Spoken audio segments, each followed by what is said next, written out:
우리가 정말 듣기를 원하는 간절하고 또한 겸손한 마음으로 예배할 수 있는 저와 여러분이 되기를 소망합니다. 오늘 말씀의 제목은요, 밀실에서 승패가 결정된다입니다. 오늘은 우리가 아간에 대한 말씀을 좀 살펴보려고 하는데요. 우리의 삶을 살아가면서 우리는 전진하는 인생을 원합니다. 그죠? 물론 우리의 육체도 어딘가를 향해 걷고 있지만 특별히 의미적으로 봤을 때 우리의 인생은 전진하는 인생이라는 것이죠. 그렇기 때문에 우리의 삶에 있어서 우리는 늘 무언가를 세우고 이루고자 하는 열정을 가지고 달려가게 됩니다. 때로는 우리의 삶에서 많은 것들이 세워지고 이루어지는 성취를 경험하기도 하지요. 지난주에 우리가 함께 살펴본 것처럼 하나님께서 함께 하시는 여정 속에 하나님의 기적과 은혜를 통하여서 우리의 삶에 승리를 경험하는 때가 있습니다. 내 능력 이상으로 하나님의 놀라우신 기적 같은 역사 속에 하나님의 승리를 경험하지요. 그러나 그런 승리를 평생에 경험하지 못한 것이 아니라 승리를 경험하면서 주님과 함께 동행하고 있는 것이 맞다라고 믿고 있으나 때로 우리의 삶 속에 왜 이렇게 전진하지 못하고 그 상태인 것 같지? 라고 하는 멈춤의 시간을 만나기도 한다는 것이죠. 때로는 우리의 인생 속에 패배한다, 무언가 실패를 경험한다 하는 그런 때가 있다라는 것입니다. 마치 나는 열심히 달리고 있지만 내 허리에 무언가가 묶여 있는 것처럼 나는 앞으로 가고 있지만 계속해서 내 뒤에서 무언가가 나를 끌어당기는 듯한 인생이 진행되지 않는 듯한 막막하고 답답함을 경험할 때가 있는 것이죠. 그때 우리는 질문합니다. Why라고요. 왜 이럴까? 왜 무언가 열심히 살아가고 있으나 믿음을 갖고 전진하지만 왜 늘 제자리인 것 같지? 라고 하는 때가 있다는 거죠. 오늘 본문을 보니까 이스라엘 백성들이요, 하나님의 놀라운 여리고성을 점령하는, 자신의 힘을 들이지 않고 하나님의 기적 같은 은혜로 그 성을 점령하는 승리를 경험했습니다. 그 승리의 포인트가 무엇이라고 나누었나요? 하나님의 약속의 말씀이라는 거죠. 이스라엘 백성들에게는 하나님의 약속의 말씀이 있었습니다. 그것은 단순히 여리고성만을 점령할 거야 라고 하는 승리의 약속이 아니라 가나안 땅 전체를 점령해서 이제 그 땅이 이스라엘의 땅이 될 것이라는 하나님의 분명하고 명확한 약속이 있었다라는 거죠. 그것을 확증하는 첫 번째 관문인 여리고성을 정복하는 승리를 경험했습니다. 그리고 이제 이들은 그 약속을 더욱더 확신하며 기쁨에 차서요, 이제 되었다, 이제 가나안 땅을 모조리 점령할 수 있겠구나라고 하는 그 흥분된 마음으로 다음 성을 점령하려고 가는 그런 진행의 여정 속에 있었습니다. 그 성이 아이성이었죠. 성경을 보니 아이성은요, 여리고성보다 규모적으로 훨씬 작았다라고 되어 있습니다. 그렇기 때문에 이스라엘 백성들이 생각해 보아도, 야, 저 엄청난 견고한 성읍이 여리고성도 무너뜨렸는데 이 아이성은 분명히 무너뜨릴 수 있을 거야, 점령할 거야 라고 하는 확신이 그들 가운데 있었다라는 거죠. 그렇기 때문에 이스라엘 백성들은 우리가 다 올라가지 말고 한 2-3천 명만 데리고 올라가자, 그래도 넉넉히 우리는 이길 것이다 라고 확신했습니다. 그래서 약 3천 명쯤 그들이 군사를 대동해서 올라갔다라고 되어 있지요. 그러나 결과는 무엇입니까? 그들의 명확하고 아주 확신에 찬 예상과는 달리 참패를 당하고 말았습니다. 이스라엘 백성들 가운데 장정들이 36명이나 죽게 되었고요. 그들은 간담이 서늘해서 벌벌 떨면서 다시금 진영으로 돌아오게 되었습니다. 왜 이런 일이 벌어졌을까요? 분명 하나님이 약속하셨는데, 가나안 땅을 점령하겠다 하셨고 그 사인 또한 승리로 맛보았는데 왜 그들은 지금 패배한 시점에 서 있을까요? 그 이유를 아무도 알지 못했습니다. 그래서 가장 당황하며 하나님께 굉장히 섭섭한 마음을 가진 한 인물이 있었지요. 여호수아였습니다. 여호수아는 곧바로 옷을 찢고요. 하나님 앞에서 슬픔을 표현합니다. 그래서 해가 저물도록 그는 주님의 언약궤 앞에서, 교회 앞에서 굉장히 슬픈 모습으로 있었습니다.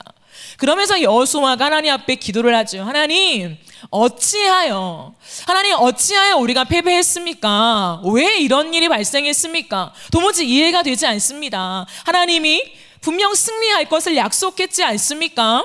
하나님 왜 우리를 요단을 건너게 해서 여기까지 오게 했습니까? 도대체 이 상황을 어떻게 해석합니까? 라고 하면서 여호수아는 하나님의 영광을 어찌하려고 지금 우리에게 이런 모욕을 주십니까? 라고까지 기도하게 된다는 것이죠.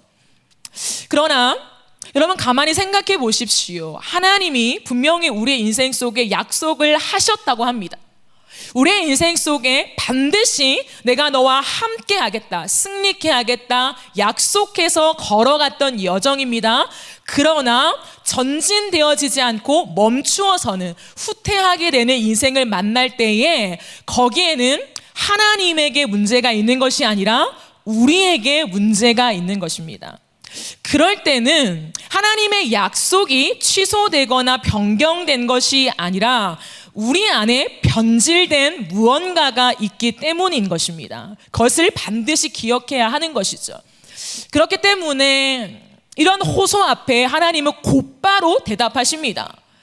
여호수아가 하나님 앞에 하나님 어찌하여요? 라고 질문했다면 하나님이 이제는 여호수아에게 여호수아야 너야말로 어찌하여 그렇게 지금 엎드리고 있느냐 당장 일어나라 라고 주님이 오히려 여호수아에게 말씀하고 있다는 거죠. 하나님은 여호수아에게 이렇게 말씀하십니다. 여호수아야 문제가 있단다. 내 약속이 변개된 것이 아니라 내가 마음을 돌이킨 것이 아니라 무언가 문제가 있단다. 그 문제가 무엇이냐면 여리고성을 점령하고 하나님은 그 전리품을 취하지 말라고 했습니다. 모조리 불태우고 금과 은은 하나님의 곳에 넣으라고 명령했습니다. 그런데 하나님이 여호수아에 이렇게 말씀하시죠. 너희 중에 나와 언약한 이 약속을 어긴 자가 있다.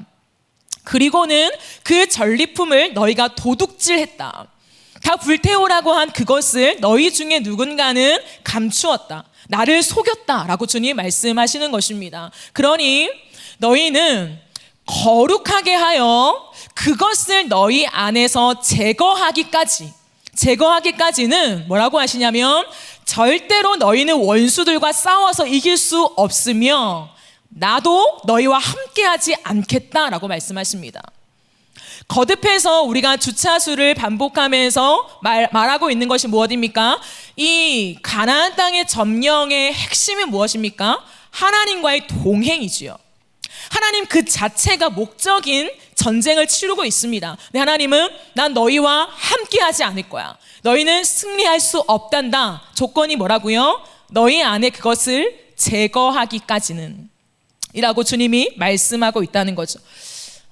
이 말씀을 들은 여호수아는 단번에 다음날 아침이 되었을 때 일찍 일어나서 모든 백성들을 모읍니다. 그리고 제비뽑기를 시작하죠. 그러면서 큰 민족 단위 안에서 가족 단위 그리고 개인까지 오면서 결국에는 하나님의 언약을 어긴 인물을 뽑아냅니다. 그게 누구였나요? 아간이라는 사람이었습니다. 아간이 그 자리에서 뽑히게 되었습니다. 그때 여호수아가 아간에게 이렇게 말합니다. 너의 죄를 자복하고 숨기지 말라라고 말하고 있습니다. 아간은 그제서야 실토하지요. 네, 제가 시날산의 아름다운 외투 한 벌을 가졌습니다. 그리고 은 200세겔을 가졌습니다. 그리고 금 50세겔을 가졌습니다. 이 세 가지를 가진 것이죠. 그리고는 자신의 장막 안에 숨겨 놓은 것입니다.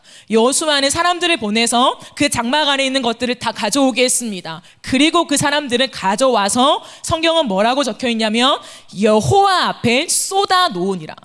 감추었던 것을 사람들 앞에서만이 아니라 여호와 앞에서 쏟아냈다. 이 쏟아냈다는 것은 그냥 감춘 것을 드러냈다라고 하는 표현 이상으로 다시금 하나님께 바쳤다라는 의미가 있습니다. 하나님이 원래 바치라고 한 온전히 내 거야 라고 하신 그것을 다시금 하나님 앞에 돌려드렸다라는 의미적인 표현이라는 거죠. 그러면서 결국에는 아간과 가족들, 그 자녀들, 가축까지 불태우게 되었습니다. 그러면서 그 사람들을 묻은 그곳을 향하여 아골 골짜기, 아골 골짜기는 뭐냐면 아골은 괴롭다라는 뜻입니다. 그래서 괴로움의 골짜기라고 하는 그 뜻으로 그들의 죄를 묻은 그 땅의 이름이 지어지게 되었지요. 이것이 오늘 우리가 읽은 여호수아 7장의 스토리입니다. 그러면 아이성의 전투 속에서 그들이 패한 원인은 무엇입니까? 그 패한 원인은 아이성을 싸우러 나갈 때에 그들의 전략에 있어서 문제가 아니었습니다. 여리고와 다르게 아이성에 우리가 전략적으로, 군사적인 전략적으로 실패했어가 아니었습니다. 또는 너무 적은 인원을 데리고 갔으니까 3,000명이 아니라 10,000명, 30,000명을 대동해 갔어야 되는데 우리가 너무 적은 인원을 대동해 갔기 때문에 실패했어도 아니었습니다.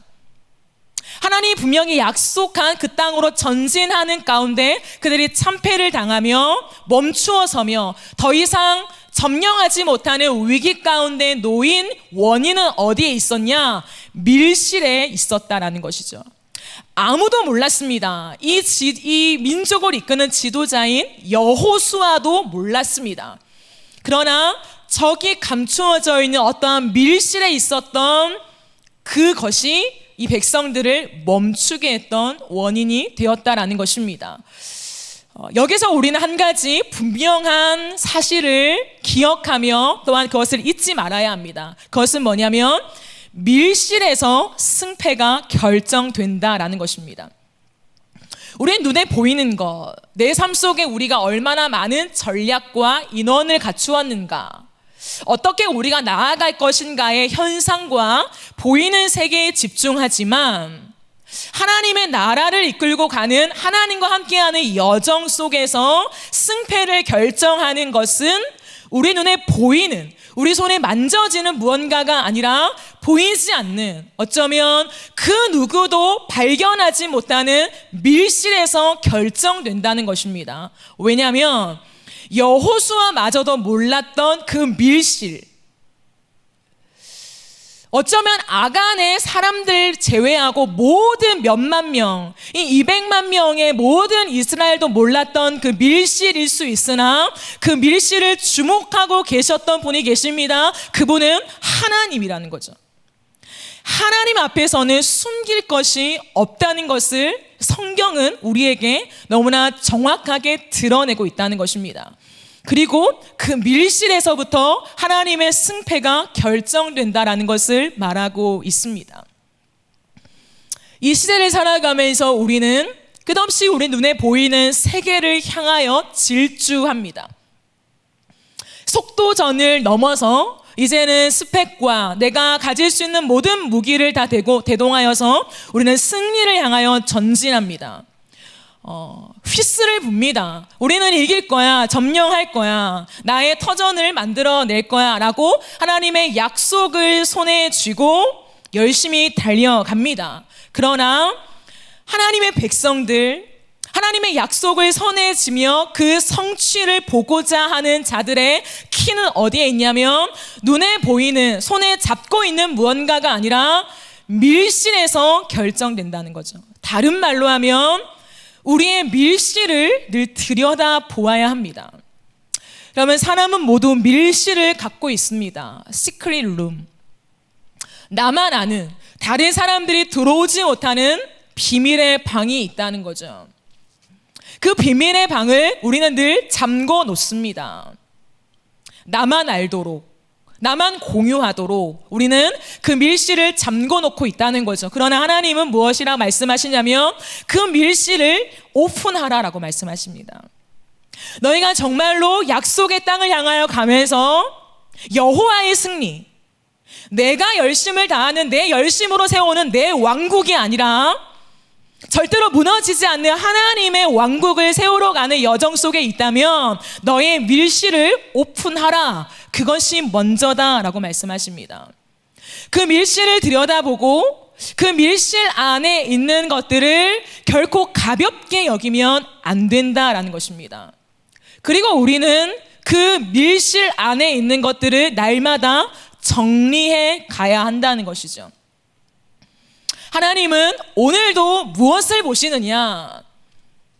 우리가 겉으로 열심을 다하는 성과와 결과와 이루는 무언가를 보시는 것이 아니라 우리의 밀실을 주목하고 계시다라는 거예요. 인생을 살아가는 동안에 가장 중요한 게 뭐냐면 하나님과 핀트를 맞추는 것입니다. 하나님과 마음을 맞추는 것이죠. 하나님이 중요하게 여기는 것에 나도 중요한 포인트를 두고 하나님이 싫어하시는 것에서 나도 그것을 죽도록 싫어하며 돌아서는 것에 가장 중요한 핵심이 있는 것입니다. 하나님의 포인트는 뭐냐? 우리의 밀실이라는 것을 주목해야 돼요. 사람들 앞에서 드러나는 그러한 자리가 아니라 나만의 공간을 나는 지금 무엇으로 채우고 있는가에 대한 부분입니다. 하나님은 한 민족이 지금 대동해 가는 어마어마한 여정을 지금 말씀하십니다. 한 개인의 여정만이 아니었습니다. 여러분 상상이 안 되지만 200만이 넘는 이 한 민족이요, 40년의 광야를 통과하고 이제 하나님의 약속 앞에 그 땅을 지금 차지해 가는 전쟁터 안에 있다는 거죠. 근데 하나님은 수많은 사람들을 중에서 몇 퍼센트, 약 10%? 그 정도도 아니고요, 한 사람, 이 한 사람 안에 있는 그 밀실, 그 장막 안에 감춘 그것 때문에 지금 한 민족을 스톱시켰습니다. 모든 사람들이 의아할 만큼 하나님은 어떤 분이야? 왜 이런 일이 닥쳐? 라고 마음이 상할 정도이지만 하나님은 스톱시켰다는 거죠. 여기에는 우리가 중요하게 여기는 것과 하나님이 중요하게 여기는 게 너무 다르다는 것을 확인해야 합니다. 하나님은 어디예요? 아주 작지만 그 밀실에 주목하고 있다. 여러분, 아간은 하나님이 취하지 말라라고 한 물건에 손을 댔습니다. 그리고 하나님뿐만 아니라 모두를 속이려고 했지요. 속인 줄 알았습니다. 그러면 아간이 왜 이런 여정 속에 이런 하나님 앞에서 보시기에 악한, 분명히 악행이라고 되어 있거든, 성경에는. 아간이 행한 일이 악행을 저질렀다고 되어 있어요. 이런 일을 하게 되었을까요?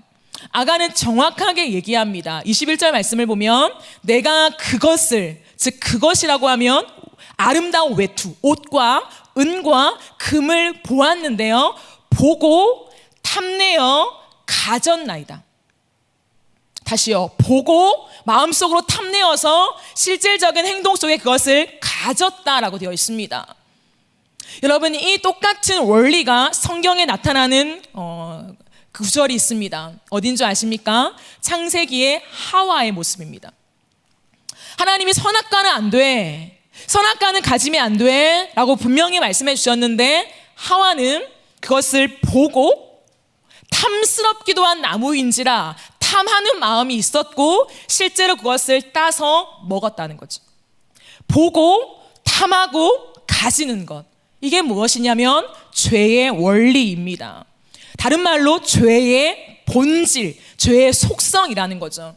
보고 마음속에 가지고 싶은 욕망이 일어나며 그 욕망은 사실 잘 제어가 되지 않죠. 그래서 가지게 된다는 것입니다. 그때 나타나는 현상이 무엇이냐면 하나님이 보이지 않습니다. 하나님의 말씀이 들려지지 않습니다. 내 욕망에 사로잡혀서 그것을 가지고야 마는, 그러해야 직성이 풀리는 상태가 된다는 것이죠. 이 죄로, 한 사람의 죄로 온 인류에게 죄가 들어왔고 아간 한 사람의 죄로 이스라엘 백성들 전체가 참패를 당하며 멈추어 서게 되었다라는 것입니다. 왜 그럴까요? 이 탐심, 죄라고 하는 단순히 인간이 가진 욕심입니다라고 성경은 말하고 있지 않습니다. 죄라는 것은 사람의 본성과 연결되는데요. 여러분, 하나님이 사람을 창조하셨죠. 하나님의 의도를 고스란히 담아 사람을 창조했습니다. 근데 하나님이요, 이 사람을 창조할 때 담아내고 싶었던 것이 무엇이었냐면 공동체성이었습니다. 성부, 성자, 성령이 삼위일체로 존재하지 않습니까? 주님은 당신의 모양을 닮은 사람을 창조하시면서 공동체적인 모습을 담아냈다는 거죠. 그렇기 때문에 나 한 사람 맞습니다. 나 한 명이죠. 그러나 내 한 명이 공동체에 영향을 미치는 것으로 하나님은 사람을 디자인했다는 거예요. 이것을 놓치면 우리는 나의 죄인데, 한 사람의 죄인데, 저 사람의 죄인데, 아담과 하와의 죄인데 왜 내가 원죄를 가져야 돼? 성경이 뭐야? 라고 우리는 그것을 거부하게 된다는 거죠. 그렇지 않아요. 하나님이 창세에 사람을 창조하실 때 공동체적인 모습으로 사람을 창조했다는 것입니다. 그렇기 때문에 하나님이 주고자 하는 것은 복의 확산이었습니다. 복의 전이었다는 거죠. 하나님이 아담과 하와에게 복을 주시고 너희들만 가져 이 복을, 절대 다른 사람들한테 주면 안 돼, 이렇게 하신 것이 아니라 아담과 하와에게 주신 복이 온 민족 가운데, 온 열방 가운데, 온 이 땅에 살아있는 생명체 가운데 하나님이 흘러가게 하는 이 독특한 창조의 일을 하셨다라는 것입니다. 근데 반대로 이 사람들이 죄를 지었을 때는 이 죄 또한 전념성이 굉장히 강하다는 거죠. 그렇기 때문에 아담과 하와의 죄가 온 인류를 덮었다라는 것입니다. 그러므로 아간은 깨달았어야 했습니다. 인간이 누구이고 이 40년 광야 생활을 통해 우리가 왜 뺑뺑이를 돌았던가, 그리고 어찌하여 하나님의 복을 다시 받아서 이 가나안 땅을 지금 점령하고 있는가를 깨닫고 나 한 명이 아니라 내 한 사람의 선택이 민족에게 영향을 미치는 하나님의 방법에 눈을 떴어야 했습니다. 그러나 아간은 나 한 사람쯤이야. 자신의 욕망을 채우는데 자신의 눈이 멀어버린 것이죠. 하나님 존재와 하나님이 추구하시는 방법을 전혀 몰랐다라는 것입니다. 그렇기 때문에 그것이 자신의 탐욕으로 채워졌고 그것이 자신의 밀실 안에 숨겨져 있었습니다. 장막 안에 감추었다. 그러나 하나님은 그것을 보셨고 그 장막의 밀실 안에 있는 죄가 이 모든 백성을 멈추게 하는 전염성이 된다, 전염병이 된다라고 주님은 지금 그것을 드러내고 있는 것입니다. 오늘 이 말씀 앞에 우리는 무엇을 생각해 보아야 할까요? 우리가 날마다 들여다보고 있는 것은 무엇인가에 대한 질문입니다. 우리의 마음속에 있는 밀실이 분명히 있습니다. 우리의 삶에 밀실이 있다는 거죠. 그 밀실을 들여다보고 있습니까? 그 밀실을 가볍게 여기면 안 됩니다. 그냥 내 안에 해결되지 않는 죄가 있어, 욕망이 있어, 누구나 다 있는 것 아니야? 아니요. 하나님은 그것을 작게 여기지 말라고 말씀하십니다. 제가 늘 말씀드리지만 신앙은 공동체적으로 만든 그냥 신조의 그러한 글을 암송해서 고백하는 것이 아닙니다. 사도신경, 주기도문, 이것은 주문이 아니라는 거죠. 내 삶을 다한 고백이어야 합니다.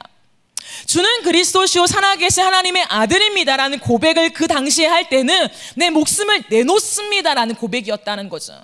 우리처럼 단순한 입술의 신앙 고백이 아니었다는 것입니다. 그러므로 신앙은 삶을 다한 고백이요, 내 삶에 어떠한 흔적과 발자국을 남기는 건가에 대한 문제라는 것입니다.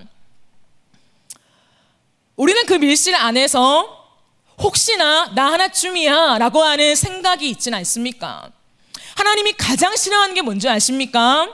그것은 우상 숭배입니다. 두 번째로 가장 싫어하는 게 뭔지 아십니까? 그거는 이기적인 삶입니다.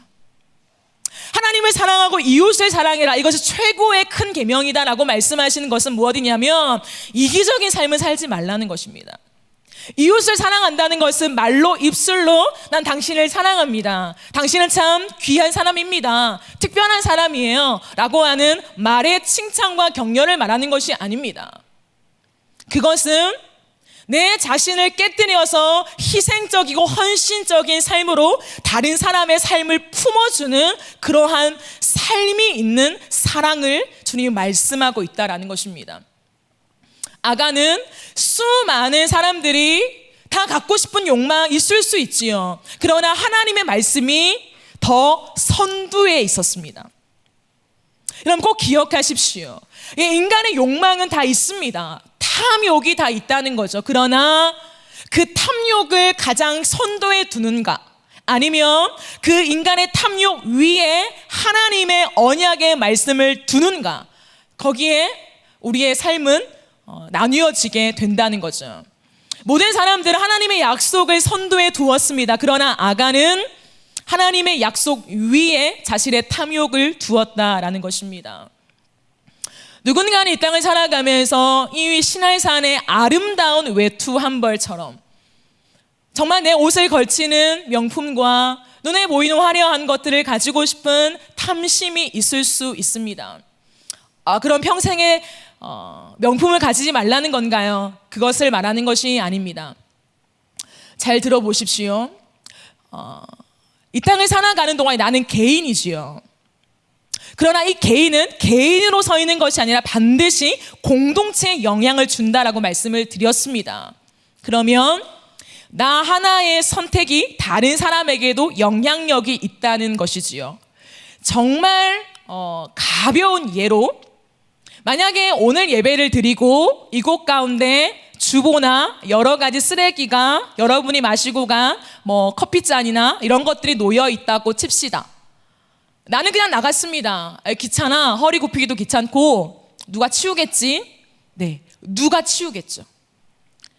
나는 그것을 선택하지 않았습니다. 그러면 그 줍는 것을 선택하는 또 다른 사람이 발생한다는 것입니다. 너무나도 가벼운 예이지만 이 땅을 살아가는 동안에 나 한 명의 선택이 다른 사람과 연결되어 있다는 것을 놓칠 때가 너무 많다는 것이죠. 하나님은 우리가 그것을 늘 기억하기를 원하신다라는 것입니다. 내가 내 배부르고 내 집 안에 화려하고 좋고 편리한 것들을 놓는다면 상대적으로 누군가는 빈곤에 더 허덕일 수 있다는 것입니다. 하나님은 네가 땀 흘려서 네가 번 돈으로 네 배를 채워라고 말씀하시지 않아요. 우리가 땀 흘려서 번 돈이지만 그것을 흘려보내는 삶을 늘 원하신다는 거죠. 그것이 이웃 사랑입니다. 그러나 우리는 아간을 정죄하고 어찌 그런 일을 할 수가 있는가라고 살펴보지만 사실은 이 아간의 모습이 우리 안에, 우리의 삶에 너무 빈번하게 와 있다는 것을 쉽게 알아차리지 못합니다. 하지만 그것을 우리는 바라보고 끄집어내야 한다는 것을 말씀하고 있다는 것이죠. 이타적인 삶입니다. 탐욕은 내 배를 불리는 것에서 시작합니다. 나만 보는 거죠. 나만 따뜻하면 돼. 나만 아름다우면 돼. 나만 편리하면 돼. 나만 가지면 돼. 내가 열심히 일했잖아. 그러나 하나님은 그것을 너무나도 미워한다는 것을 우리는 생각하면서 우리의 삶의 밀실에서, 내 마음의 밀실에서 이런 탐욕을 쌓아놓고 있는 삶을 늘 바라보면서 그 삶을 정리할 것을 말씀하신다라는 것입니다. 그렇기 때문에 주님은 우리의 아름다운 선택을 기뻐하신다라는 거죠. 오늘 이 아간의 말씀 속에 아까 제가 말씀드린 대로 누구는 겉에 입는 옷이 될 수도 있지만 누군가는 돈이 될 수도 있고요. 누군가는 사람이 될 수도 있습니다. 내가 다 탐한다고 해서 가질 수 있는 것이 아닙니다. 이 시대는 너무나도 타락하여서 법적으로 이미 다른 사람의 사람이 된 그 존재를 내가 탐해서 가지려고 하죠. 근데 내가 가졌습니다. 근데 문제는 무엇입니까? 내가 탐해서 가지면 안 되는 사람을 가짐으로 인해서 가정이 깨어지죠. 가정이 깨어지면서 가장 아픔을 겪는 대상이 누구인 줄 아십니까? 부부 당사자보다도 자녀들이라는 거죠. 그 아픔의 가정, 자신이 선택하지 않았지만 부모의 선택으로 말미암아 깨어진 상처를 안고 이 땅을 살아가는 수많은 아이들은 누가 책임집니까?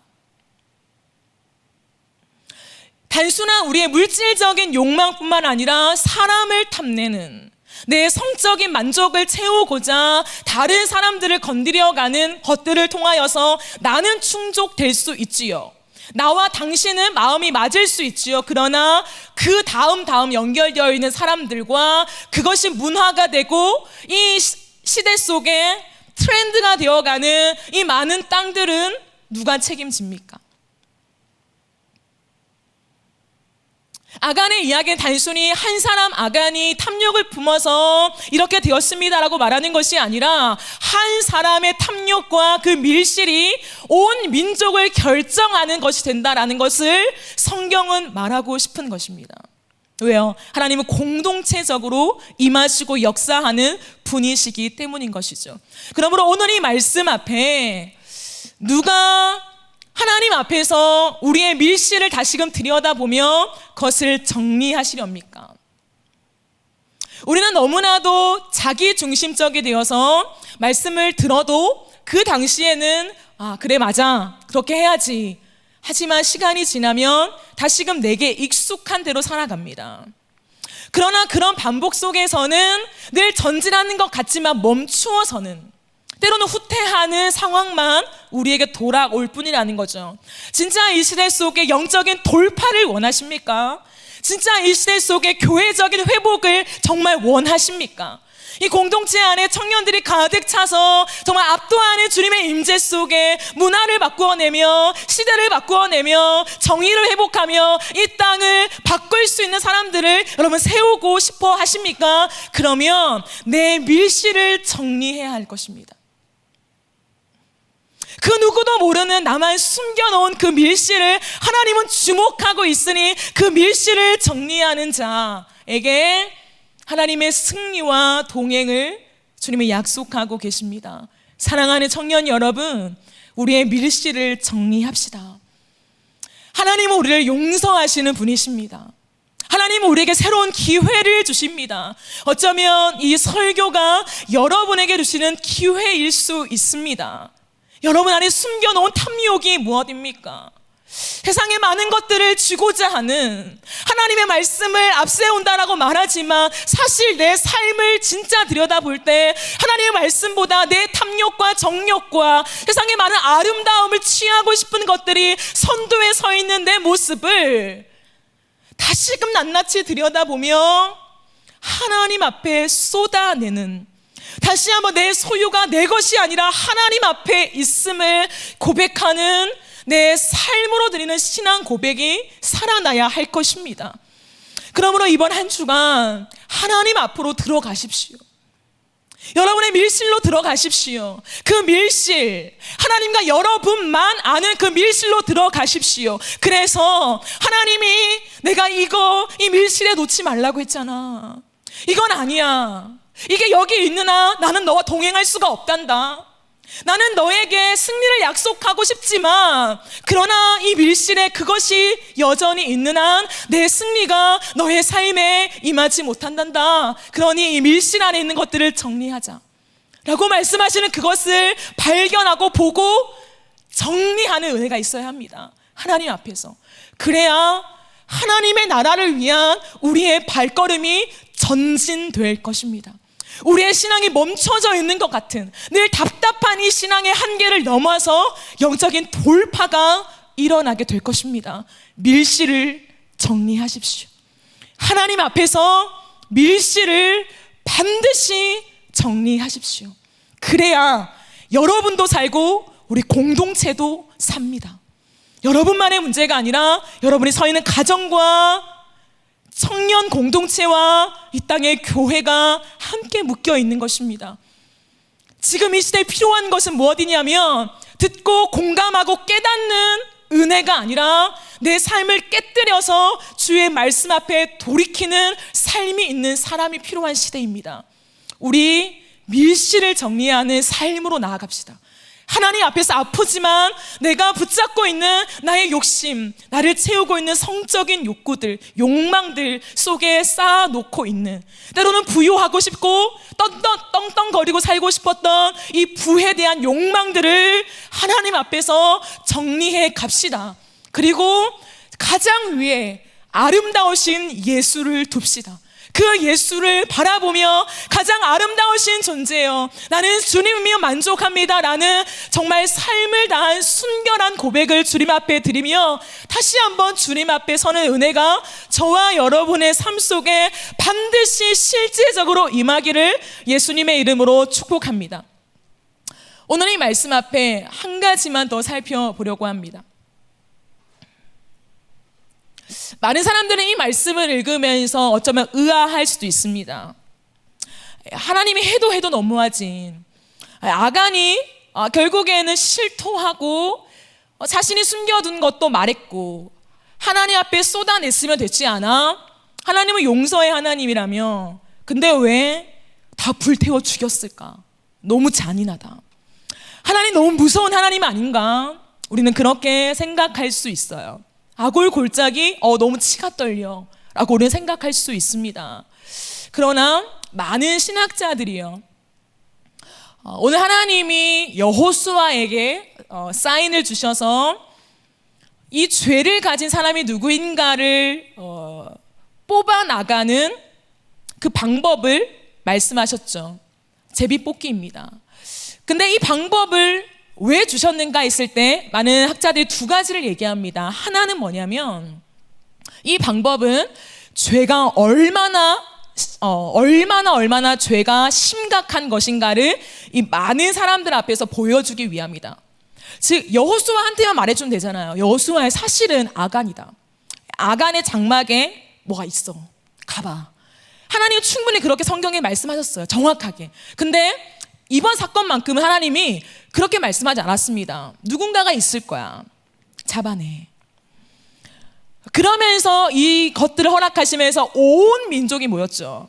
정말 온 사람들 앞에서 정말 온몸이 벌벌 떨리는 하나하나 좁혀가는 이 일들을 시간을 걸려서 많은 사람들이 집중하여 주목하게 합니다. 그것은 죄라는 게, 하나님이 생각하시는 죄가 얼마나 심각한가를 모든 민족 앞에서 보여주는 것입니다.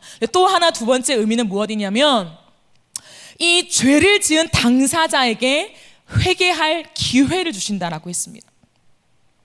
좁혀가지요. 시간이 걸리지요. 그러면 처음에 유다 지파죠. 유다 지파가 뽑혔을 때 아간이 사실 접니다. 죄송합니다. 제 장막에 이러이러한 게 있어요. 제가 사실은 탐욕을 부려서 하나님이 갖지 말라고 한 하나님께 바쳐진 것들을 제가 가졌습니다 라고 실토할 기회. 근데 아간은 좁혀가는 동안에도 한몫했고, 성경을 자세히 들여다보십시오. 제가 26장까지 읽은 이유가 있습니다. 성경을 보면 여호수아가 끝까지 가면서 아간이라는 게 뽑기로 밝혀졌어요. 아간이 얘기한 게 아닙니다. 뽑기로 밝혀져서 아간이 지목됐습니다. 그런 다음에 여호수아가 뭐라고 했냐면, 아간아, 네 죄를 자복하고 하나님께 숨기지 말라. 이것은 아간이 한 말이 아니라 여호수아가 아간에게 일러준 말입니다. 그제서야 아간이 말했죠. 네, 이러이러하게 제가 행했습니다. 여러분, 이건 뭔지 아십니까? 죄를 시인한 것입니다. 그럼 반드시 기억하십시오. 죄를 시인하는 거랑 회개하는 것은 다릅니다. 내 죄를 인정하는 거랑 회개는 다릅니다. 회개는 하나님 앞에서 눈빛이 달라요. 하나님 앞에서 가슴이 다릅니다. 하나님 그거 모르시겠습니까? 많은 신학자들은 그렇게 얘기합니다. 아간이 진실한 회개를 하지 않았다. 동의합니다. 여러분, 이 땅을 살아가는 동안에 가만히 생각해 보십시오. 수많은 사람들이 죄를 지을 수 있지요. 넘어질 수 있지요. 맞습니다. 그러나 교회 안에서 우리가 너무 쉽게 말하는 용어가 뭔지 아십니까? 용서예요. 용서. 하나님은 무조건 용서하라고 하셨죠. 무조건 용서하라. 몇 번이라도 용서하라. 맞습니다. 하나님은 용서하시는 존재이고 우리에게도 용서를 말씀하신 게 맞습니다. 그러나 잘 들으십시오, 여러분. 용서가 너무 가볍게 취급되면 안 돼요. 하나님의 용서, 하나님 다 용서하시니까 살인자도 용서하시고 하나님 음란의 죄를 지은 사람도 용서하시고 다 용서하시니까 다 죽게 나오면서 회개하고 하나님의 사랑 안에 거해야지. 맞아요. 맞는데 그 말만을 너무 남용하다 보면 용서가 무엇인가에 대해서 너무 가벼워진다는 거예요. 네, 제가 죄를 지었습니다. 정말 죄송합니다. 제가 그때 실수했어요. 그러나 문제는 뭔지 아십니까? 그것이 피해자의 가슴에는 아무런 진심이 느껴지지 않는다는 거예요. 수많은 사람들이 죄를 짓고 넘어졌죠. 물론 이 땅을 살아가는 동안에 정말 마음이 다친 사람들은 네가 어떻게 나한테 용서를 해도 난 용서하지 않을 거야 하는 사람이 있어요. 그러나 대부분의 사람, 특별히 크리스찬들은 용서의 마음이 있어요. 용서의 뿌리가 있기 때문에 용서해야 한다는 건 알아요. 근데 용서가 안 되는 이유가 뭔지 아십니까? 진실로 용서를 구할 줄 모르는 사람들이 용서를 했다라고 하기 때문이에요. 하나님의 사람들은 용서를 잘 할 줄도 알아야 되지만 용서를 제대로 구할 줄도 알아야 돼요. 정말 진심을 다해서 자신이 잘못한 것으로 인하여서 상대방한테 피해를 준 것에 대해서 평생 와닿지 못할 거예요. 당사자가 아닌 이상. 그렇기 때문에 납작 엎드려 그 피해자가 용서할 때까지 엎드릴 수 있는 거. 나 용서했어요. 하나님 앞에 펑펑 울면서 회개했어요. 정말 가슴을 찌면서 제 죄를 실토했어요. 하나님의 용서를 받았어요. 하나님이 다시금 저에게 기회를 주시네요. 할렐루야. 여러분, 그 말을 들은 피해자들이 왜 더 분노할까요? 피해자한테는 그 진심이 전달이 안 되는데 하나님 앞에서 회개를 하고 용서를 받고 새로운 삶이, 새로운 기회가 주어졌다고 하니 이 마음속에 용서는 하고 싶지만 용서받지 못한 이 두 가지 마음속에 피해자들이 힘든 것입니다. 정확하게 기억하세요. 크리스찬들은 용서하라, 용서하십시오. 주님이 우리를 용서한 것 같이 용서해야 합니다. 예, 맞습니다. 그러나 이 시대에 더 고민해야 될 것은 내가 정말 진심으로 용서를 구할 줄 아는 사람인가? 그게 있어야 돼요. 용서를 함부로 누군가한테 요청하지 마세요. 그거는 요청할 수 있는 게 아닙니다. 하나님의 은혜로 사람의 마음속에 용서함이 생기는 거지. 성경에 용서하라고 써져 있어. 용서 안 하면 너가 더 힘들 거야. 너를 위해서 하는 말이야. 아니요. 그 사람을 더 망치는 말이에요. 그것은. 그러므로 우리는 용서받기를 원하는 것이 아니라 야 용서해야 돼 그걸 가르치는 것이 아니라 내가 제대로 용서를 구할 줄 아는 사람이 될 때에 이 땅에는 용서가 넘쳐날 것입니다. 저는 확신합니다. 진짜 사랑할 줄 아는 사람, 진짜 용서할 줄 아는 사람, 진짜 엎드릴 줄 아는 사람, 진짜 내 밀실을 정리할 줄 아는 사람, 내가 아프지만 이것이 공동체의 영향이 되니 기꺼이 내 모든 것들을 깨뜨려 하나님 앞에 들어가 엎드릴 줄 아는 사람, 이 시대에는 그 사람이 필요한 것입니다. 어떠한 대단한 정치적인 계획과 이념과 프로젝트로 나는 이 땅을 변화시킬 거야.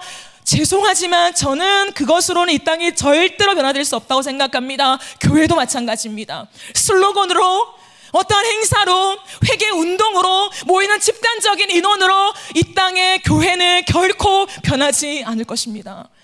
너무나 작게 보이지만 오늘도 밀실에 들어가 하나님 앞에서 내 죄를 씨름하는 사람, 내가 올라오는 탐욕과 나만을 채우기 원하는 이기적인 마음을 하나님 앞에 쏟아 놓으면서 하나님 예수가 나를 위해 죽으셨는데 난 어찌 이렇게 이기적입니까? 어찌 이렇게 나만 위합니까? 하나님 어찌하면 좋습니까? 나를 긍휼히 여기소서 라고 말하며 작은 내 삶을 하나하나 세워가는 그 사람이 있을 때 나라가 바뀌고 교회가 바뀌는 것입니다. 무언가 있는 것이 아닙니다. 사람에게 있어요. 나 아간이 어떤 사람이었는가, 나 박선영이 어떤 사람인가, 여러분 한 사람 한 사람이 어떠한 사람인가, 그 사람의 존재가 이 땅을 바꿔놓는 것입니다. 오늘 이 말씀 앞에 우리는 기억해야 할 것입니다. 나는 과연 하나님을 어떻게 믿고 있는가? 나는 과연 죄에 대해서 무엇이라 생각하는가? 용서, 하나님의 용서를 어떻게 정의하고 있는가? 그럼 우리 정리해 나가야 돼요. 근데 그것조차도 이기적이면 안 돼요. 아무것도 안 세워져요. 수없이 많은 말들이 내뱉어지고 화려하고 많은 사람들, 똑똑한 사람들의 말이 내뱉어지지만 왜 안 변합니까? 내가 안 변해서 그래요. 말은 청산유수지만 내 밀실을 정리하지 않아서 그렇다고요. 이 시대에 소수여도 괜찮습니다. 하나님은 소수로 일하시는 분이에요. 그러므로 인원과 어떤 것 집중하는 것이 아니라 내가 누구인가, 오늘도 내가 누구인가, 여러분 그것을 들여다보며 그것을 세워야 합니다. 말씀을 정리하겠습니다. 하나님의 나라, 하나님 분명히 이 시대 속에 전진하십니다. 하나님은 하나님의 나라를 지금도 확장시켜 가시는 일에 단 한순간도 쉬지 않고 일하십니다. 그러나 누가 그 주님과 함께 동행하며 전진할 것인가? 멈추지 않고 후퇴하지 않고 누가 주님의 전진하는 행진에 참여하는 영광을 누릴 것인가? 그 사람은 밀실을 정리하는 사람이에요. 우리의 밀실에서 승패가 결정됩니다. 하나님은 오늘도 우리의 겉모습이 아니라, 겉모양이 아니라, 이루는 어떤 프로젝트가 아니라, 사업이 아니라 내 밀실에 주목하고 계십니다. 밀실을 정리합시다. 하나님 앞으로, 십자가 앞으로 나아가는 청년들이 됩시다. 피 묻은 십자가의 능력이 무엇인가를 아는 자가 됩시다. 그래서 누군가한테 용서를 요구하는 것이 아니라 용서를 구할 줄 아는 사람, 그 피해자의 입장에서 용서조차도 내 입장에서 용서를 원하는 것이 아니라 그 사람 입장에서 엎드려서 그 사람의 마음을 치료할 수 있는 진정한 용서를 할 줄 아는 사람, 그렇게 내 죄를 인정하며 엎드리며 회개할 줄 아는 사람, 그런 사람이 됩시다. 그러면 우리가 부족한 것 같아도 그런 우리를 통하여 하나님이 일하실 것입니다. 여리고 성도 무너졌지 않습니까? 곧 아이 성도 점령했습니다. 그러므로 내가 하는 것이 아닙니다. 우리의 힘을 더 빼야 합니다. 더 빼야 합니다. 철저하게 내 힘을 빼고 내 탐욕을 제거하고 밀실로 들어가 하나님의 임재만을 구하십시오. 하나님은 살아계십니다. 오늘날 누가 주님을 경외할 것인가? 오늘 누가 하나님의 살아계심 앞에 진짜 엎드릴 것인가? 거기에 우리의 승패가 결정됩니다. 겉으로 보이는 신앙이 아니라 우리의 삶을 살아내는 진짜가 됩시다. 진짜. 그렇게 승리의 개가를 부를 수 있는 저와 여러분, 우리 마하나의 공동체가 되어지기를 예수님의 이름으로 축복합니다. 아멘.